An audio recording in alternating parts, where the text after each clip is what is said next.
오늘 하나님의 말씀 함께 보도록 하겠습니다. 저희가 계속해서 주기도문 두 번째 시간을 좀 살펴보려고 하는데요. 오늘은 마태복음 6장으로 넘어오겠습니다. 그들의 기도 말고 이제 너희의 기도를 하라는 제목으로 말씀을 전할 텐데요. 마태복음 6장 9절로 13절까지만 저희 한번 보겠습니다. 마태복음 6장 9절로 13절 저희가 한 절씩 교독하도록 하겠습니다. 제가 9절 먼저 읽겠습니다. 그러므로 너희는 이렇게 기도하라. 하늘에 계신 우리 아버지여, 이름이 거룩히 여김을 받으시오며 나라가 임하시오며 뜻이 하늘에서 이루어진 것 같이 땅에서도 이루어지리이다. 오늘 우리에게 일용할 양식을 주시옵고 우리가 우리에게 죄 지은 자를 사하여 준 것 같이 우리 죄를 사하여 주시옵고. 함께 읽습니다. 우리를 시험에 들게 하지 마시옵고 다만 악에서 구하시옵소서. 나라와 권세와 영광이 아버지께 영원히 있사옵나이다. 아멘. 저게 지난주에는 누가복음 11장에 나와 있는 이 주기도문을 보면서 그 배경을 좀 살펴봤어요. 제자들이 뭐라고 질문했냐 하면 요한의 제자들과 같이 우리에게도 기도를 알려주십시오. 이 제자들이 지금 요한의 기도에 근거해서, 세례 요한의 기도에 근거해서 우리에게도 좀 예수를 따르는 종파로서 우리에게도 어떤 공동선언문과 같은 그런 기도가 필요하니 좀 알려주십시오. 이런 의미에서 이제 기도문을 요청했다는 사실을, 또 배경을 좀 봤습니다. 그때 예수님은 다른 종파와는 달리 굉장히 혁명적인 기도를 알려주시죠. 아버지요. 유대인에게 하나님을 아버지라고 부르는 것은 굉장히 어려운 일입니다.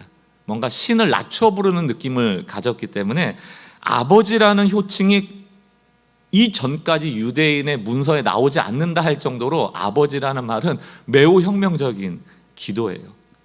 이제 그런 내용을 누가복음 11장을 통해서 우리가 보았다면 오늘 마태복음 6장에도 똑같은 주기도문이 나오는데 또 다른 배경 이야기가 있습니다. 왜 주기도문이 이 마태복음 6장, 특별히 산상수훈 안에 적혀져 있는가? 그 배경을 좀 살펴보면서 우리의 기도를 점검하려고 합니다.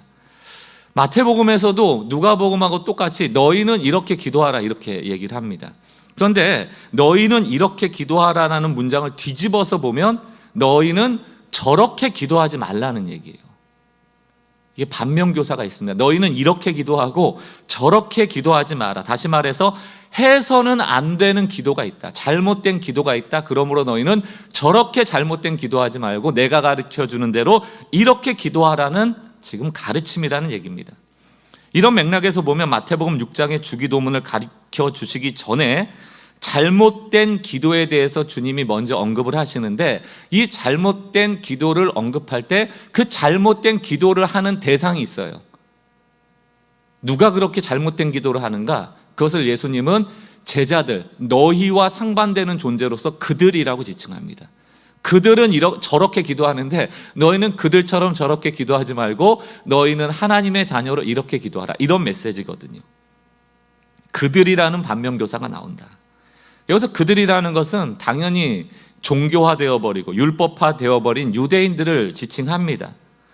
이스라엘 역사를 통해서도 알 수 있듯이 이 유대인들에게는 아주 신앙에 대해서 고질적인 병이 있었습니다. 아주 고질적이에요.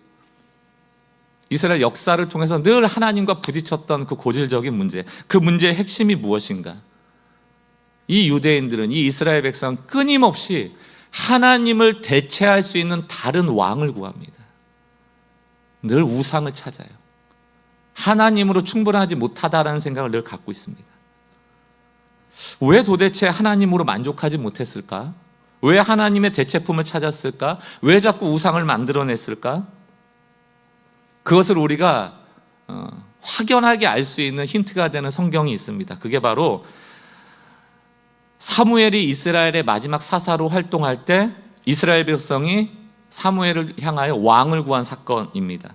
사무엘은 끊임없이 하나님만 너의 왕이야, 가장 선한 왕이야, 하나님이 왕으로서 이스라엘을 지키고 계셔 말씀을 했고, 더불어서 인간이 왕이 되면 그 왕이 자신의 이득을 취하기 위하여 이 백성들을 이용할 거고 착취할 거고 핍박하게 할 거고 너희를 힘들게 할 거야 메시지를 계속 전했지만 백성은 듣지 않아요.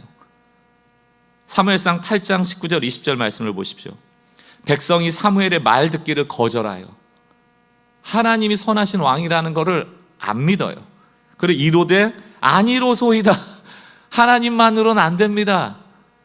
우리도 우리 왕이 있어야 하리니 20절 우리도 다른 나라들 같이 되어 이방의 나라들처럼 우리의 왕이 우리를 다스리며 우리 앞에 나가서 우리의 싸움을 싸워야 할 것이니이다. 이렇게 말하거든요. 이게 뭡니까? 눈에 보이는 왕 달라는 거예요. 우리가 볼 수 있는 왕 달라는 거예요. 그리고 볼 때 강하게 생긴 왕을 달라는 거예요. 전쟁에 나가서 이길 수 있는 장수와 같은 왕을 달라는 겁니다. 그 전쟁에 나가서 이기고 이 나라를 지켜서 우리가 보호받고 안정감 있게 살 수 있도록 보이는 왕을 달라는 거예요. 이 말을 거꾸로 하면 뭡니까? 보이지 않는 하나님은 늘 불안하다. 보이지 않는 하나님이 어떻게 하실지 예측이 안 된다. 매일매일 조마조마하다. 안심이 안 된다는 거예요. 여러분 어떠세요? 여러분들이 지금 구하고 있는 것들, 내가 가져야 된다고 생각하는 기도의 제목들이 혹시 하나님만으로 불충만하기 때문에 구하는 것들은 아닌지 한번 곰곰이 생각해 보셔야 돼요. 저는 이런 기도를 영린의 기도라 이렇게 칭하고 싶습니다. 왕 앞에 나가 다른 왕을 구하는, 말이 안 되잖아요. 여러분 조선시대 고려시대에 왕 앞에 가서 나 다른 왕이 필요해라고 하면 그 살겠습니까? 영린이라는 것은 용의 비늘을 말하는데 거꾸로 된 비늘이래요. 그래서 그거를 건드리면 약점이 되기 때문에 용이 분노해서 사람을 해친다, 뭐 이런 배경을 갖고 있습니다. 왕 앞에 가서 나는 다른 왕을 원한다, 이건 역적이죠. 모함이죠. 뭐 그 자리에서 죽을 겁니다. 절대로 왕 앞에서 해서는 안 되는 행동과 말, 이게 영린이거든요. 왕 앞에서 또 다른 왕을 구한다? 그거를 구하는데 두려움이 없다? 그런 기도를 하는데 뻔뻔하다? 말이 안 되죠. 그런데 왜 이렇게 영린의 기도를 뻔뻔하게 하나님 앞에 와서 요구할 수 있는가? 이방 나라들 보니까, 옆에 나라들 보니까 다 보이는 왕이 있는 거예요. 여러분 이게 우리의 신앙생활과 적용해 보면 우리 역시 그럴 때가 많다. 우리가 하나님 앞에 나와 기도하는 그 기도의 제목들을 자세히 보면 이거 없으면 못 산다는 거예요. 하나님 없이는 살아도 이거 없이는 못 사니 이거 달라. 다시 말하면 하나님께 구하고 있지만 내 기도 제목이 하나님보다 더 중요한 거예요. 그게 영린의 기도입니다. 우리가 상당히 많이 왕 앞에 나가 또 다른 왕을 구하고 있다. 우리의 기도의 제목이 때로는 수많은 우상일 때가 많다는 겁니다. 예를 들어 이 세상은 돈을 왕으로 여기잖아요. 돈이 있으면 모든 것을 할 수 있다는 믿음이 있잖아요. 그래서 우리가 그토록 돈을 요구하잖아요. 왕이신 하나님 앞에 나가 우리가 돈만을 구한다면 그게 바로 영린의 기도죠. 예수님도 그래서 말씀하시는 거예요. 돈과 하나님을 겸하여 섬길 수 없다. 겸하여 섬긴다라는 뜻이 뭡니까? 결국 돈과 하나님은 동시에 왕이 될 수 없다라는 얘기입니다.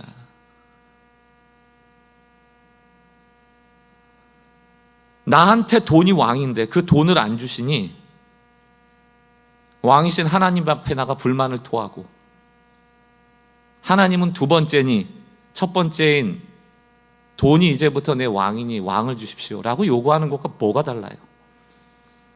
왜 이렇게 기도를 할까요? 옆에 보니까, 세상 사람들 보니까 돈 가지고 떵떵거리고 사니까 예수 밖에 있는 이방 문화에 계속 영향을 받으면 우리도 그 문화에 따라가는 것 아닙니까? 결국 그들이 세상의 왕을 요구한 이유는 매우 단순하다. 나도 이방인처럼 살고 싶다는 거예요. 이방인의 문화가 부럽다는 겁니다. 세속적인 문화가 부럽다는 겁니다. 세속적으로 나도 그럴듯하게 살고 싶은데 뭔가 잘 안 된다는 겁니다. 그러나 안타깝게도요, 여러분 성경에 나오는 세상의 왕들을 보십시오. 그들이 우리를 보호해 주지 않아요.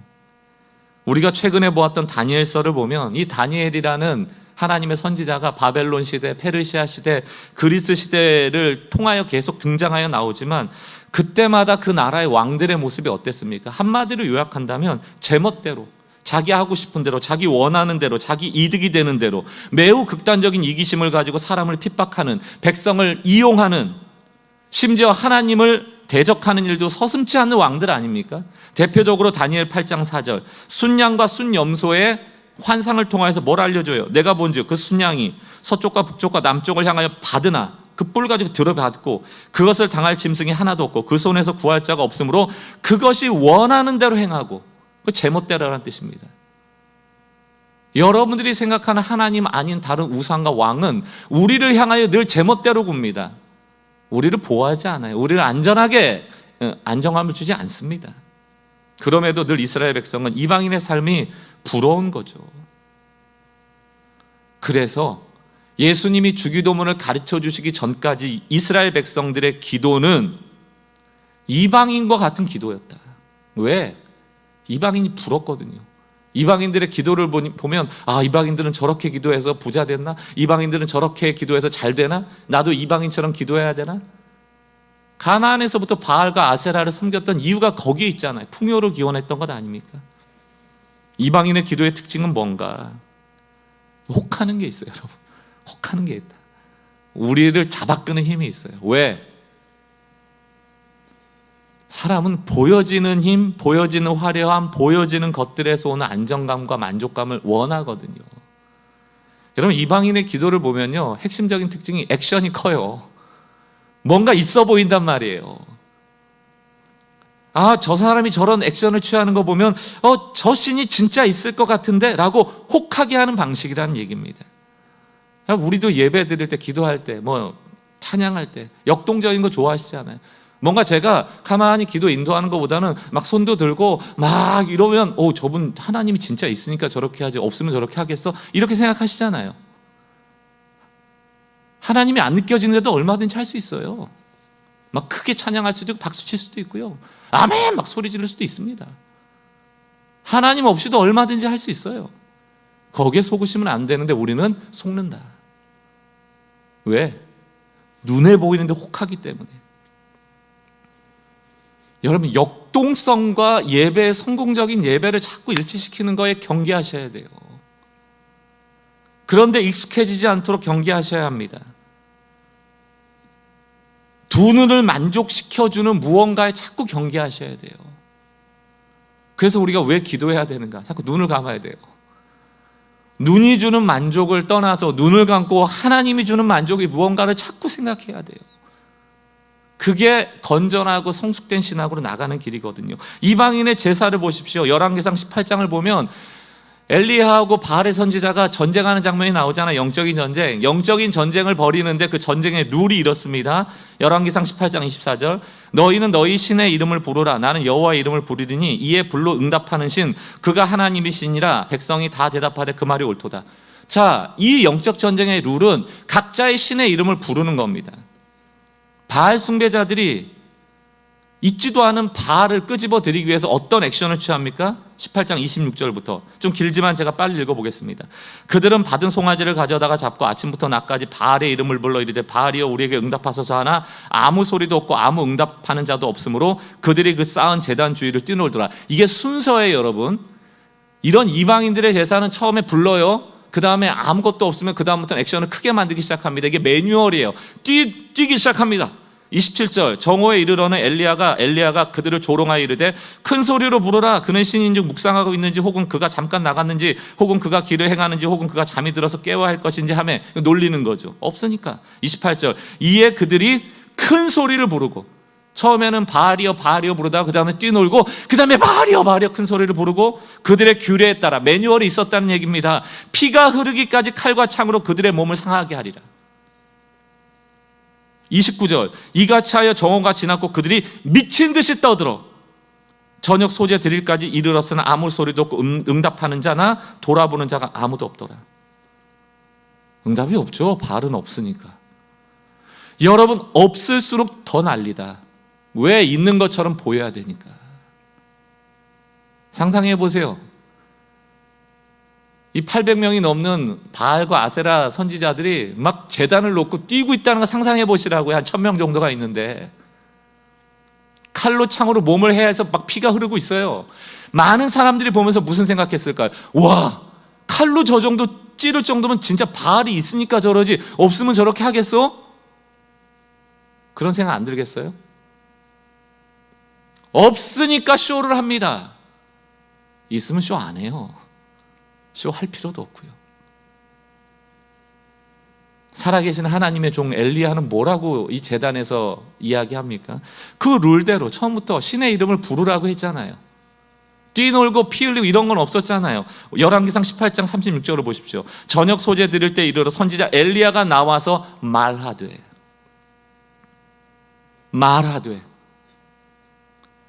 아브라함과 이삭과 이스라엘의 하나님 여호와의 주께서 이스라엘 중에 하나님이신 것과 내가 주의 종인 것과 내가 주의 말씀대로 이 모든 일을 행하는 것을 오늘 알게 하옵소서. 끝.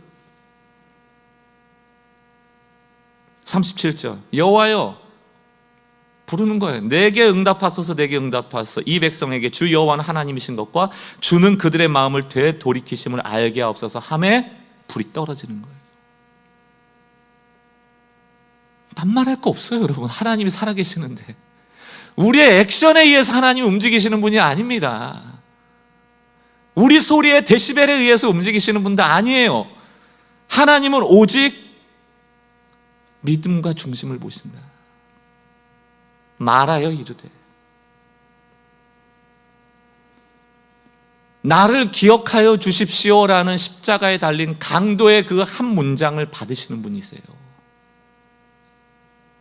그게 하나님이시다. 이방인들은 늘 액션이 크고 과도하고 자극적이다. 왜? 기본적으로 이방인의 기도의 특징은 위선이거든요. 위선은 뭡니까? 가면을 쓴다는 거예요. 연극을 한다는 겁니다. 연극이 뭐예요? 연극에 올라가서 역할극 하시는 그 한 사람 한 사람이 진짜 그렇게 사는 사람들이에요? 아니에요. 연극은 역할에 따라 그냥 그 쇼를 하는 거고 내려오면 다른 사람이죠. 그래서 위선이라는 게 뭡니까?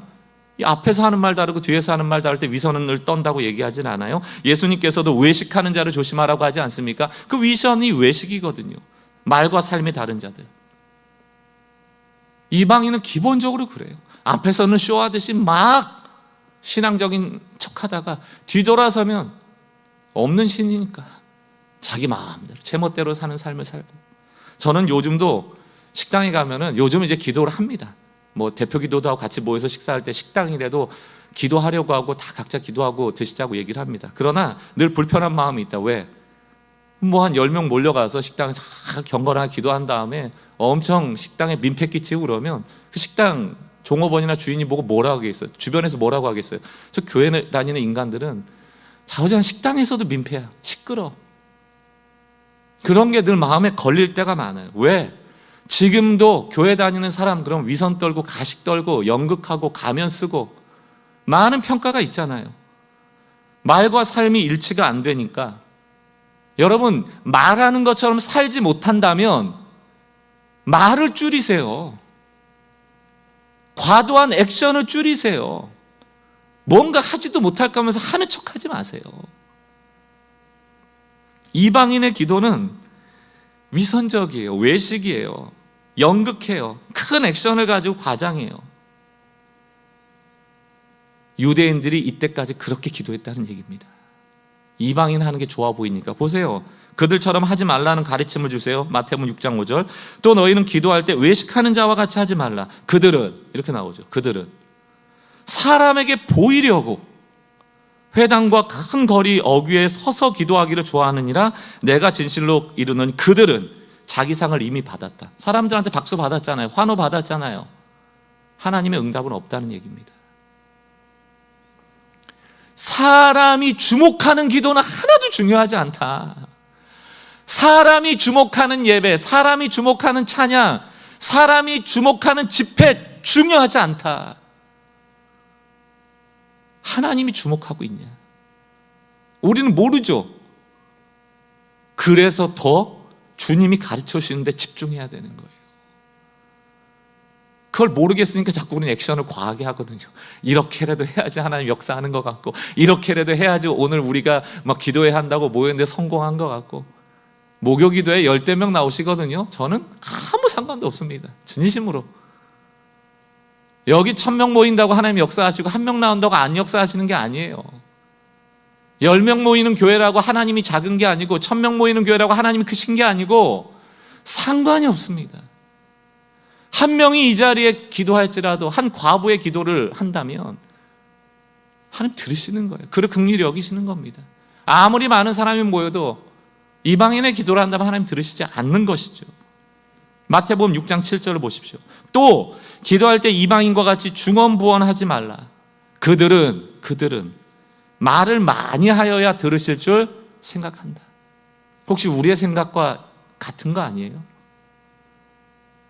우리가 종종 혼동하는 것이 재판관의 비유 같은 비유 이야기입니다. 끈질기게 과부가 가서 자기의 아픔을 호소했더니 그 재판관이 들어줬더라. 우리도 하나님이 들어줄 때까지 끈질기게 기도해야 된다. 그 메시지가 그 메시지입니까? 악한 재판관이라도 이렇게 끈질긴 기도를 들어주거늘 너희 하나님은 선하시다는 거예요. 왜 너희의 기도를 들어주지 않겠는가? 아무리 끈질기게 해보십시오. 영린의 기도는 절대 안 들어주세요. 왕을 바꾸라는데 우리에게 왕이 없으면, 하나님 왕이 안 되면 우리 인생이 불행해지는데 그걸 왜 주시겠습니까? 절대로 안 들어주시는 기도가 있어요. 여러분 헛고생하지 마십시오. 열심만으로 되지 않아요. 우리는 어떻게 기도할지만 자꾸 생각하고 우리의 기도의 내용을 묵상하지 않는다. 우리의 기도의 내용이 영린의 요소가 있는 거에 대해 생각하지 않는다. 그런 의미에서 여러분 기도하실 때 늘 다윗의 기도를 기억하세요. 시편 139편 23절 24절 말씀입니다. 하나님이여 나를 살펴주십시오. 기도하기 전에 늘 먼저 나를 살펴달라고 해요. 내 마음을 아시고 나를 시험하사 내 뜻을 아옵소서. 24절 내게 무슨 악한 행위가 있나 보시고 나를 영원한 길로 인도하소서. 내가 지금 무슨 말하고 있는지 주님 시험해 달라는 거예요. 살펴봐 달래요. 혹시 악한 의도가 있는지, 악한 행위가 있는지 주님 보시고 고쳐달라는 얘기입니다. 우리에게 순전함의 기도가 있습니까? 사실 이방인처럼 사는 게 편해요. 제가 오랫동안 금요기도회, 큰 교회죠, 대형교회에서 금요기도회 인도할 때요, 뭐 몇백 명이 나와서 기도할 때 보면 그래도 기도 소리가 와구락을 크면 인도하기가 편해요. 기도 소리가 작잖아요? 그럼 뭐가 내가 잘못하고 있나? 지금 이 사람들 은혜를 못 받고 있나? 어떻게 해야 되지? 고민을 하고 있어요. 물론 비법은 있습니다. 자녀 기도 시키면 뜨거워져요. 100%입니다 그건. 지금 기도회가 좀 식었어? 성도 여러분, 우리 자녀 위해서 한번 기도합시다. 뭐 뜨거워져요. 할 수 있습니다. 뜨겁게도 만들고 열심을 내서 예배 드릴 수 있도록 만들고. 여러분 그게 다 나쁘다는 뜻이 아니에요. 좀 거기에 대해서 또 너무 오해하실 필요 없습니다. 통성기도도 해야 되고 뜨겁게 손을 들고 찬양하는 거 다 좋은 것이지만 우리는 알잖아요, 내 마음이 어떤지. 제가 그렇게 금요기도를 몇 년 동안 하면서 매번 그런 것은 아니지만 때론 그런 생각, 지금 뜨겁지 않으니까 자녀 기도하자, 이런 생각이 들 때 기도회가 맞춰지고 공허해요. 뭔가 나는 하나님과 연결되어 있지 못하는데 기도회를 인도하는 그냥 인도자인 거예요. 나는 하나님을 못 만나고 있다는 생각이 드는 거예요. 얼마나 고강합니까? 에너지가 소진됩니까? 하나님이 일하시는 공간이 되도록 이 공간과 시간을 내어드려야 되는데 중간에 인도자인 목사가 설치는 공간이 되는 것, 그게 이방인의 기도예요. 내가 왜 설치냐고요. 제가 뭡니까? 여러분들이 왜 자꾸 목사한테 주목하세요? 저 목사가 지금 어떻게 인도하는지 좀 뜨겁게 하면 반응해서 뜨겁게 하고, 저 목사가 좀 이렇게 조용히 기도하는 것 같으면 오늘은 좀 기도가 좀 열기가 없네. 왜 그렇게 판단하세요? 하나님 만나러 오신 건데. 하지 말아야 될 기도에 대해서 예수님이 설명하시잖아요. 이방인처럼 하지 마라, 쇼하지 마라, 중언부언하지 마라, 하나님 말 많이 하게 들으시는 분이 아니다. 그러면서 너희는 뭘 해야 되는지에 대한 바른 기도로 포커스를 옮기시면서 6장 8절 앞에까지는 반면교사 삼는 그들의 기도를 비판하신 다음에 그러므로 이렇게 나옵니다. 너희는 이방인이 아니므로 그들을 본받지 말라. 구하기 전에 너희에게 있어야 할 것을 하나님은 너희 아버지께서 아신다. 기도의 전제가 달라요. 그들은 원하는 것을 취하기 위한 방법으로서의 기도고, 너희는 달라 그들하고. 너희의 아버지는 너희에게 있어야 할 것을 이미 아신다. 여러분, 예수님이 가르쳐 주신 기도의 굉장히 중요한 전제가 너희는 그들이 아니다라는 거예요. 너희는 이방인이 아니다. 왜 너희를 이방인처럼 여기느냐 스스로. 너희는 달라. 너희에 대하여 하나님은 이미 특별한 관심을 가지고 있고 사랑하시고 너를 위하여 기꺼이 목숨을 내줄 정도로 너를 아끼고 예수로 말미암아 너희는 나의 자녀가 되었어. 어찌 아빠가 자녀의 삶을 모르겠니? 다 알고 있다. 너희는 달라. 그게 주기도문을 가르쳐 주실 때 너희는 이렇게 기도하라. 너희는 하나님 다 알고 계시대요. 그러면 좀 날카로운 분들은 질문하시죠. 아유 목사님 그럼 기도할 필요 없잖아요. 다 아신다면서요. 그래서 제가 이렇게 기도 설교하잖아요. 그럼 막 좀 열심을 내서 기도하시는 분들은 힘들어하세요. 목사님 그렇게 차 떼고 포 떼고 이것저것 다 기도 제목 뭐 영린의 기도니 뭐니 해가지고 다 내용 생각해 보니까 이건 다 욕심으로 구하는 기도고 하다 보니까 목사님 그럼 할 게 없어요. 기도 뭐예요? 아마 제자들도 그런 생각이지 않았겠습니까? 여러분 그런 질문에 대해서 답해 주는 게 주기도문이에요. 다 아신다고요? 그러면 우리 뭐 기도할 게 없잖아요 라고 할 때 예수님이 그러므로 이렇게 해서 6장 9절이 나오는 겁니다. 6장 8절에서 이방인처럼 기도하지 마. 그러므로 너희 아버지는 너희 쓸 것을 다 알아? 또 질문하죠. 그럼 우린 기도할 게 없네요. 9절에서 그러므로 너희는 이렇게 기도하라. 기도할 게 없긴 왜 없어? 이렇게 기도하는 거야. 그게 주기도문이에요. 그게 주기도문이에요.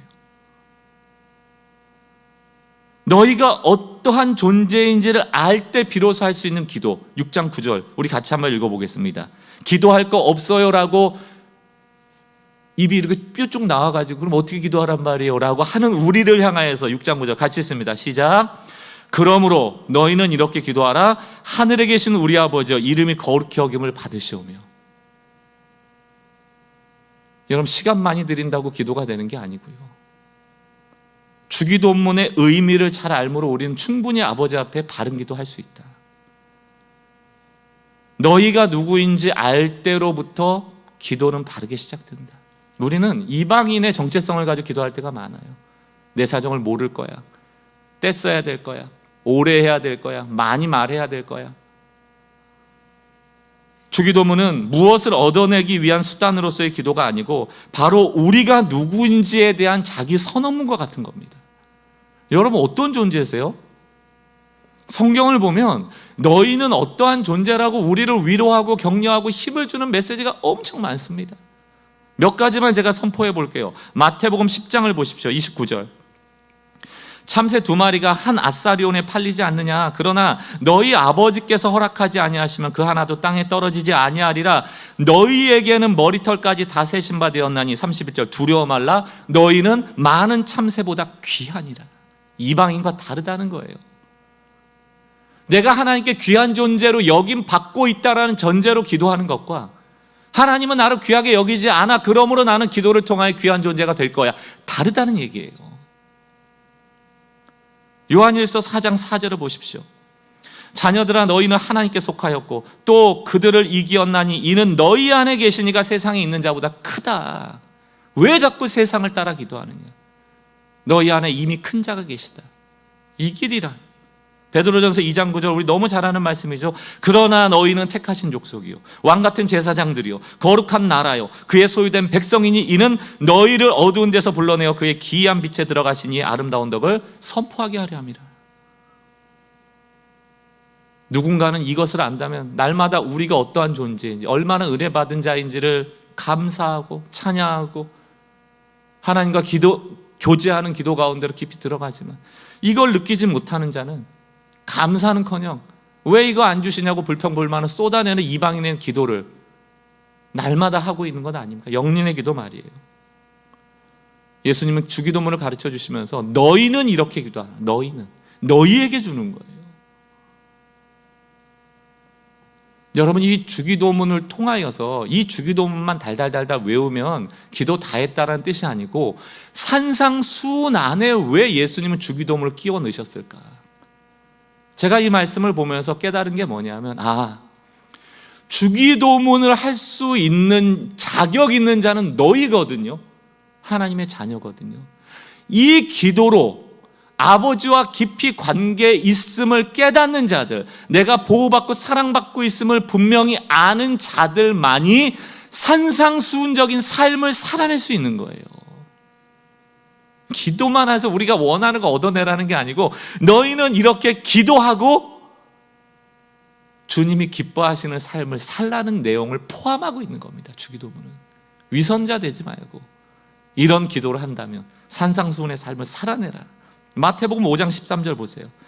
너희는 세상의 소금이니 소금이 만일 그 맛을 잃으면 무엇으로 짜게 하려? 후에는 아무 쓸데없어 다만 밖에 버려져 사람에게 밟힐 뿐이니라. 14절 너희는 세상의 빛이라. 산 위에 있는 동네가 숨겨지지 못할 것이요. 15절 사람이 등불을 켜서 말 아래 두지 아니하고 등경 위에 두나니 이러므로 집안 모든 사람이 빛이니라. 16절 이같이 너희 빛이 사람 앞에 비치게 하여 그들로 너희 착한 행실을 보고 하늘에 계신 너희 아버지께 영광을 돌리게 하라. 계속 누구에게 말하고 있어요? 너희 아버지. 너희 아버지가 너의 삶을 책임지고 계시니 너는 기꺼이 이런 삶을 살아낼 수 있다. 세상의 방식 말고, 세상의 왕을 따라가는 거 말고 하나님을 왕으로 삼고 살아가는 삶의 방식까지 변화되길 요구하고 계시는 거예요. 기도와 삶이 따로 떨어질 수가 없습니다, 여러분. 기도하는 대로 사는 거예요. 기도하는 그 기도의 수준이 우리 신앙의 수준이 된다. 사랑하는 성도 여러분, 분명히 기억하십시오. 우리는 그들이 아니에요. 우리는 너희, 하나님께 사랑받고 있는 너희다. 그들과 다르다. 추수감사절입니다. 한 해 동안 우리에게 주신 것들이 많죠. 물질, 건강, 가족, 또 고난 중에서도 견디게 하시고 많은 일들을 감당하게 하시고, 그러나 가장 감사한 것은 하나님께서 우리를 아신다. 너희는 다른 존재다. 내 자녀다. 이 하나님께 연결된 존재로서 우리가 여전히 살아가고 있다는 것만큼 감사한 일이 어디 있겠습니까? 지난주에 우리 교육자들이 참 애써서 그 앨범 속에 있는 사진들을 통하여서 감사의 제목들을 나누는 시간들을 가졌습니다. 못 보신 분들은 한번 꼭 그 유튜브에 가셔서 한번 들어보시고 여러분의 그 앨범을 보시면서 좀 감사할 분들에게 감사도 전하고 하나님께 감사할 수 있으면 좋겠어요. 저도 같이 참여하면서 여러 이렇게 사진들을 보면 참 감사한 일들이 많더라고요. 그런데 이제 7, 8월 사진을 보다가 가족들하고 같이 식사하는 사진도 있고 여러 사진이 있는데, 아마 7, 8월에 설교하려고 제가 캡처해놨던 그 사진 한 장이 눈에 들어오더라고요. 오늘 설교와 함께 연결되어서 그런지 다시 이렇게 뭉클한 마음이 있어서 우리가 이 글로 좀 우리가 위로받았으면 좋겠어요. 거리의 시인으로 알려진 정재환 시인의 삐뚤빼뚤한 글귀 아닙니까? 이분은 중증 뇌성마비입니다. 말도 어눌하고 행동 하나하나가 불편해요. 그럼에도 불구하고 주님께서 자신에게 주신 은혜가 너무 커서 그 신앙 고백을 이렇게 그림 카드같이 글씨로 써서 자기의 시를 판매도 하고 그런 분입니다. 글귀가 이거죠. 하나님이 날 무척 사랑하신다. 난 자신 있다. 여러분, 기도에 이게 녹아져 있어야 돼요. 근데 우리의 기도는 늘 불안하죠. 하나님이 안 보이신다. 하나님이 과연 날 사랑하시는 걸까? 크게 소리내서 기도라도 해야겠다. 10분만 하는 게 너무 불안하다. 1시간 있다 보면 하나님도 재판관처럼 나의 기도를 들어주지 않을까? 나는 너무 불안하다. 기도에 나와서 너무 염려가 된다. 나는 하나님이 계신지 아닌지 낙심이 된. 우리의 기도가 그럴 때가 너무 많아요. 그래서 과도해지고, 그래서 시간이 길어지고, 이러한 기도를 경계해야만 합니다. 정재환 시인, 제가 보면서 이런 말씀이 이분에게 누가 안 됐으면 좋겠습니다. 이분은 절대로 이방인과 같이 기도하지 않을 것 같아요. 아니, 못합니다. 말이 어눌해요. 많은 말을 할 수 없는 분입니다. 행동이 어눌해요. 막 큰 소리 치며 자유롭게 뛸 수도 없습니다. 차라리 말이 어눌해서, 몸이 불편해서 위선자가 되지 않는 것이 복이 아니겠습니까? 우리는 너무 말을 많이 할 수 있고 너무 사지 멀쩡하다 보니까 이 말을 가지고, 몸을 가지고 이방인과 같은 기도를 닮아가려고 애쓰고 있는 것은 아닌가. 저는 우리의 말을 좀 줄이고 우리의 행동은 좀 절제하되 위선자나 외식하는 자의 기도가 아니고 이방인의 기도가 아니고 하나님이 나를 무척 사랑하시는구나. 그래, 난 자신 있어. 왜? 나는 그들이 아니고 하나님의 사랑받는 자녀니까. 이 믿음과 전제 속에서 주님은 기도하라는 거예요. 너희는 이렇게 기도하라. 우리의 기도가 이 믿음 속에서 다시금 시작될 수 있었으면 좋겠어요. 너무 눈 뜨고 다니시면서 보이는 것들이 현혹되지 말고요. 이방인들의 과도한 액션에 자꾸 여러분들 현혹되지 말고요. 눈을 자꾸 감으세요.